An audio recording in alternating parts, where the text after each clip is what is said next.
प्यारे विद्यार्थियों, कैसे हो आप? आशा करता हूँ आप बहुत अच्छे होंगे। आइए हम आज का हमारा अध्याय प्रारंभ करते हैं।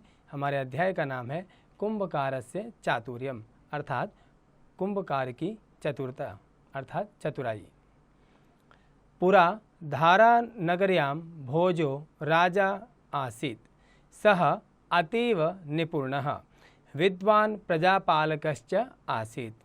अर्थात हिंदी अर्थ, पूरा प्राचीन काल में, पहले के समय में धारा नगरी में भोज नाम का एक राजा था।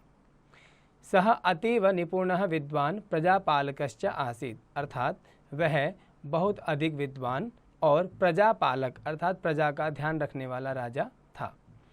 एकदा कस्यचित् कुंभकारस्य पत्नी राजभवनं गत्वा द्वारपालं वदति, द्वारपालः अहम नृपस्य दर्शनम इच्छामि।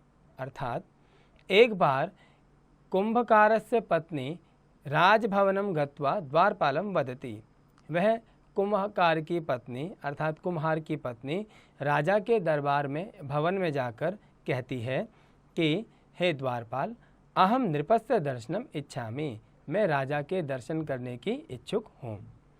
द्वारपालः तां पृच्छति, भद्रे नृपेण एव तव किम कार्यम। अब द्वारपाल कुंभकार की पत्नी से प्रश्न करता है और कहता है कि हे भद्रे, हे भद्रा, राजा से तुम्हें क्या काम है? सावदती, वह कहती है, नृपस्य अग्रे एव वदामि इति, अर्थात मैं राजा के सामने ही बोलूँगी, ऐसा उसने कहा। द्वारपालः राजसभां प्रविशति राजानं च निवेदयति, अर्थात द्वारपाल राजसभा में प्रवेश करता है और राजा से निवेदन करता है। नृपः द्वारपालम आदिशति, अर्थात राजा द्वारपाल को आदेश देता है। ताम सादरम प्रवेश्य इति, अर्थात उन्हें सम्मान के साथ अंदर लाया जाए। द्वारपालः ताम सादरम प्रवेशति, अर्थात द्वारपाल उनको सादर अर्थात सम्मान के साथ अंदर लेकर आता है। राजसभां प्राप्य सा प्रथमतः राजानं नमति पुनश्च वदति, सबसे पहले वह राजसभा में प्रवेश करके राजा को प्रणाम करती है और फिर कहती है, देव मृत्तिकायाः खनने मम पतिः निधानं कलशं पश्यति, सः तस्य रक्षणाय तत्रैव तिष्ठति। अर्थात हे देव, हे राजा, मृत्तिकायाः खनने, मिट्टी को खोदते समय, मम पतिः निधान कलशम पश्यति, मेरे पति ने निधान कलशम अर्थात सोने से या खजाने से भरा हुआ एक कलश देखा। सह तस्य रक्षणाय तत्रैव तिष्ठति, वह उसकी रक्षा के लिए वहीं पर बैठे हैं। एतन् निवेदनाय एव अहम आगता, अर्थात यही निवेदन करने के लिए मैं यहाँ पर आई हूँ। वह राजा के पास जाती है और राजा से निवेदन करती है कि मिट्टी खोदते समय मेरे पति को एक खजाने से भरा हुआ कलश मिला है और वह उनकी रक्षा के लिए वहीं पर बैठे हैं, ऐसा उसने राजा के सामने निवेदन किया।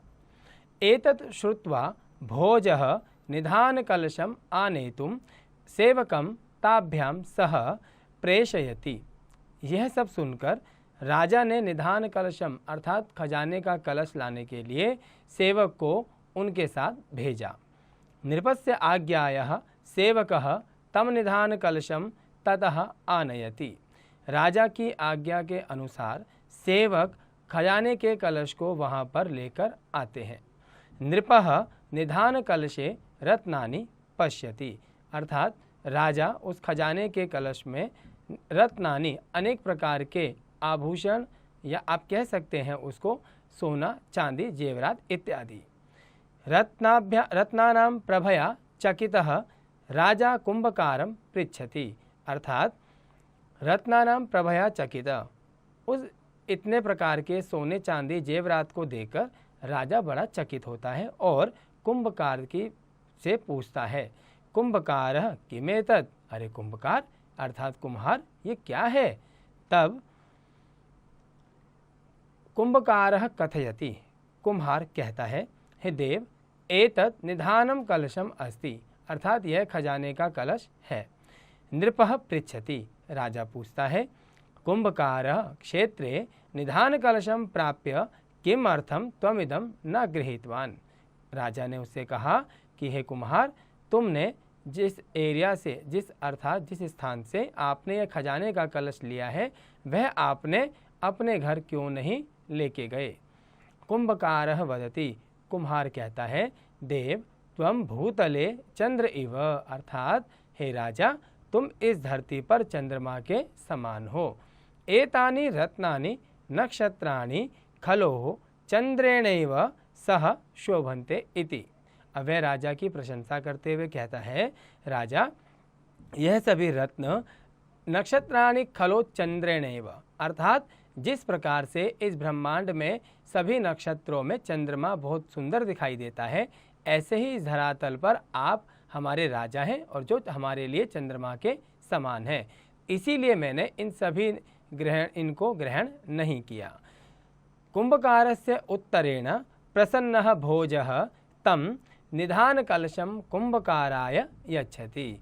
कुंभकार की इस प्रकार की वार्तालाप को देखकर, उसके प्रश्नों का उत्तर दिए जाने के तरीके को देखकर राजा उससे प्रश्न हो जाता है और प्रसन्न होने के बाद वह निधान कलशम अर्थात जो खजाने से भरा हुआ कलश है वह कुंभकार को दे देता है। तो प्यारे विद्यार्थियों, हमने इस पाठ में पढ़ा कि हमें सदा सत्य का पालन करना चाहिए, हमें अपने राजा के प्रति ईमानदार रहना चाहिए, हमें अपने काम के प्रति ईमानदार रहना चाहिए। जैसे कि यहाँ पर आपके समक्ष इस पाठ में एक कुंभकार अर्थात कुम्हार को जो प्राप्त हुआ निधान कलश था, वह उसने स्वयं ना लेकर के राजा को दिया और राजा ने उस प्रसन्न होकर के वापस निधान कलश अपने उस कुंभकार को दे दिया।